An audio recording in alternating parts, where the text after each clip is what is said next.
تم کسی انسان کو پانے کے لیے اپنی ساری تدبیریں لگا دیتے ہو، اس کو دعاؤں میں مانگتے ہو، تسبیحات پڑھتے ہو، ہزار وظیفے کرتے ہو، مگر پھر بھی وہ تمہیں حاصل نہیں ہوتا۔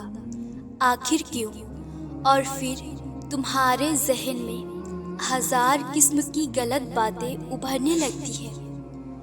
تم خود کو اور تقدیر کو برا بھلا کہنے لگتے ہو، اور پھر اپنا سارا چین و سکون ایک انسان کے پیچھے گنوا بیٹھتے ہو۔ جان لو کہ اللہ تعالیٰ قرآن کریم میں فرماتا ہے، دلوں کو سکون صرف رب کی یاد میں ہے، جبکہ تم کسی انسان کی محبت میں سکون کو تلاش کر رہے ہوتے ہو۔ یاد رکھو، اللہ تعالیٰ جو چیز تمہارے لیے مقدر کر دیتا ہے وہ تمہیں مل کر رہے گی، اسے کوئی تم سے چھین نہیں سکتا۔ اور انسان کی محبت تو فانی ہے، ابدیت صرف اللہ کی محبت میں ہے۔ کبھی کبھی تم کسی لا حاصل چیز کی طرف بھاگتے ہو اور اس کو حاصل کرنے کے لیے دعائیں کرتے ہو، ہر وقت پریشان رہتے ہو اور یہ بھول جاتے ہو کہ اللہ تعالیٰ نے ہر چیز کو عطا کرنے کا ایک مخصوص اور بہترین وقت مقرر کر رکھا ہے۔ تمہیں یہ بات یاد رکھنی چاہیے کہ اگر تمہیں کسی چیز کو حاصل کرنے کی اتنی چاہت ہے تو اس چاہت کرنے والے دل کا مالک کون ہے؟ اس نے تمہارے مقدر میں لکھا ہے، تبھی تو اس نے تمہارے دل میں یہ بات ڈالی ہے کہ تم اسے دعاؤں میں مانگو۔ اگر تمہارا دل نہ چاہتے ہوئے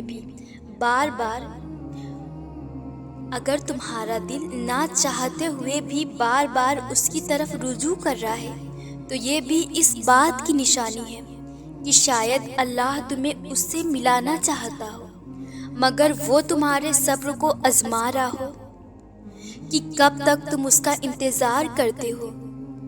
تم کو آزما رہا ہو کہ تمہاری تڑپ سچی ہے یا جھوٹی۔ وقت کے ساتھ ساتھ تمہارا یہ جذبہ ماند پڑ جائے گا یا پھر یوں ہی تازہ رہے گا۔ جان لو کہ اللہ تعالیٰ تم سے تمہاری من پسند چیز کو دور کر کے تمہیں آزما رہا ہے۔ تو یاد رکھو، اللہ تمہارے من چاہی چیز کو تمہارے نصیب کا حصہ تب بناتا ہے جب تم اپنے اندر کی قوتوں کو مضبوط کر کے اپنے شر سے لڑنا سیکھ لیتے ہو اور اپنے اوپر آئی آزمائش سے شکستہ اور مضطرب نہیں ہوتے، بلکہ تم اپنے مقصد سے جڑ کر اس کو حاصل کرنے کے لیے ہر کوشش اور تدبیر اپناتے ہو۔ تو وہ رحمان تمہیں ایسے ناممکن وسیلوں سے عطا کرتا ہے کہ جس کا تم گمان بھی نہ رکھتے ہو۔ اللہ قرآن کریم میں فرماتا ہے، اے میرے بندے، بے شک تمہارے رب کی نظر سے کچھ غائب نہیں، وہ تمہارے ساتھ ہے اور عن قریب وہ تمہیں بہترین راہ دکھائے گا۔ اگر چاہتے ہو کہ اللہ تمہاری من پسندیدہ چیز تمہیں جلد عطا کر دے تو یاد رکھو کہ حزن و ملال سے کھوئی ہوئی چیز کبھی واپس نہیں لوٹتی، اور خوف سے تمہارا مستقبل نہیں بنتا، بلکہ تمہارا ایک اچھا دن اور بہترین صبر کامیابی کے بازو ہے، جس پر پورا اترنے کے بعد تمہیں ہر وہ چیز عطا کرتے ہیں جس کی تم چاہ رکھتے ہو۔